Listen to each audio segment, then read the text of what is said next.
Pakistan air force PAF का क़याम 14 अगस्त 1947 को अमल में आया। क़याम पाकिस्तान के वक्त ये फोर्स निहायत महदूद वसाइल और चंद जहाज़ों पर मुश्तमिल थी, लेकिन आज ये दुनिया की बेहतरीन और मुनज़्ज़म एयरफोर्स में शुमार की जाती है। इसकी तरक्की का सफ़र नज़्म, तकनीकी महारत और मुसलसल बेहतरी की एक शानदार दास्तान है। पाकिस्तान एयरफोर्स ने वक्त के साथ साथ जदीद तैयारों, राडार सिस्टम्स और मवासलाती टेक्नोलॉजी में ज़बरदस्त पेशरफ्त की है।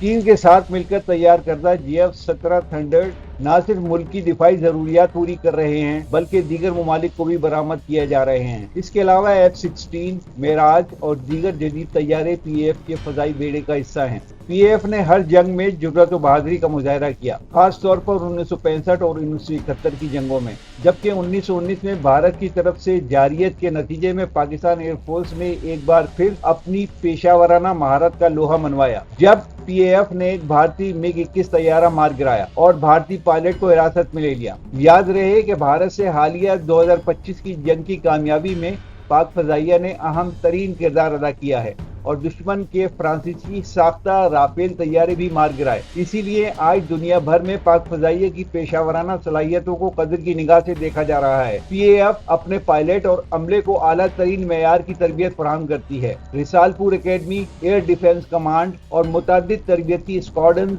जदीद तरीन सहूलतों से आरास्ता हैं।